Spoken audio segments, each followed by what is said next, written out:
Ibu bapak, saudara-saudariku yang dikasih oleh Tuhan, Shalom. Selamat berjumpa kembali dalam Renungan Harian Katolik Paroki Tomang, Jakarta. Hari ini hari Selasa, tanggal 30 Mei tahun 2023. Tema kita pada hari ini adalah meninggalkan yang sedikit untuk mendapatkan yang banyak. Ibu bapak, saudara-saudariku yang dikasih oleh Tuhan, ketika saya masih berstatus sebagai frater dan menjalani tahun orientasi pastoral di sebuah paroki kecil di ujung timur Pulau Jawa. Kebetulan Romo Kepala Paroki menugaskan saya untuk mendampingi Legio Maria.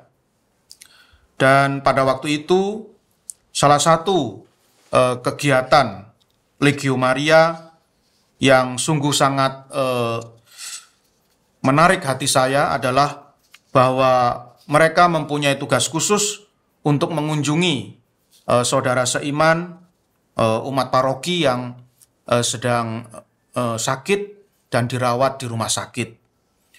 Dan ada juga tugas khusus yang lain, yaitu kalau ada umat yang meninggal, maka mereka akan menjadi sukarelawan untuk memandikan jenazah sampai bahkan juga merias ya, lalu sampai siap untuk dimasukkan ke dalam peti mati dan kemudian diletakkan di dalam gereja untuk misa requiem. Mengunjungi orang sakit, dan saya sungguh kegiatan Legio Maria ini sungguh menarik hati saya. Mereka dengan penuh semangat mengunjungi umat yang sakit, yang sedang dirawat di rumah sakit, dan seringkali timbul pertanyaan di dalam hati saya. Mengapa mereka mau meninggalkan kesibukannya masing-masing, kemudian memperhatikan orang lain? Sungguh luar biasa. Saya yakin para anggota Legio Maria itu juga punya kesibukan dalam hidupnya, ya. Jadi merawat anak, lalu memasak untuk suami dan anak-anak, membersihkan rumah dan segala kegiatan yang lain, juga ada yang bekerja. Tetapi mengapa mereka kok masih mau-maunya ya memperhatikan hidup orang lain, terutama yang sedang terbaring sakit di rumah sakit? Dan pertanyaan ini kemudian terjawab bukan oleh kata-kata mereka, ya, tetapi ketika dalam pendampingan itu saya mencoba untuk aktif dalam kegiatan mereka. Ketika mereka mengunjungi saudara seiman yang sakit di rumah sakit, saya ikut, ya.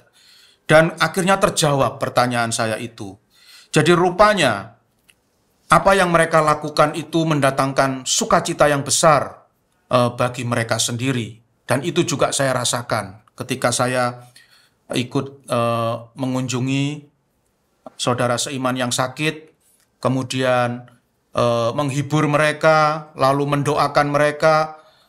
Selalu saya bisa melihat wajah yang penuh sukacita, wajah yang penuh kegembiraan, wajah yang penuh syukur, karena di tengah-tengah penderitaan ada orang yang memperhatikan hidup mereka. Ya.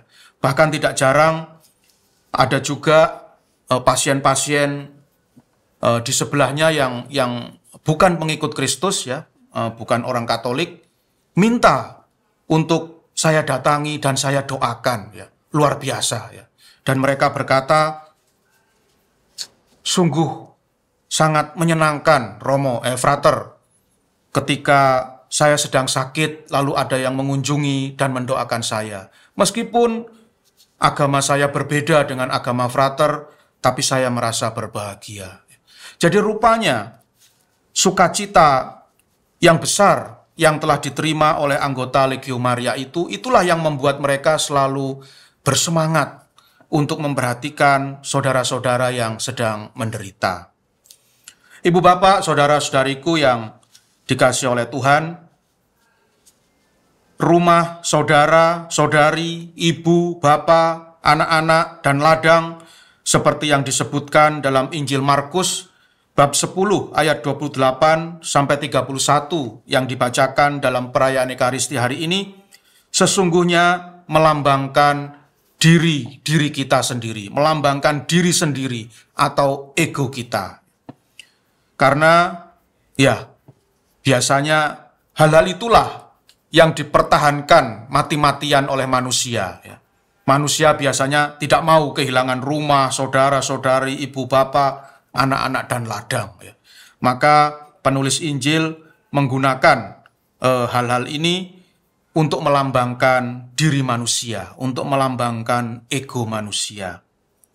Dan yakinlah ibu bapak, saudara-saudari yang dikasih oleh Tuhan, seperti pengalaman dari Legio Maria tadi, yakinlah bahwa ternyata melepaskan diri sendiri atau melepaskan ego demi Tuhan Yesus Kristus melalui sesama ternyata tidak pernah akan merugikan.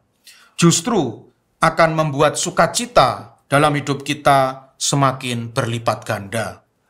Semoga kita mampu menjadi orang-orang yang ikhlas untuk meninggalkan diri sendiri, untuk meninggalkan ego kita demi kepentingan Tuhan dan sesama. Tuhan memberkati.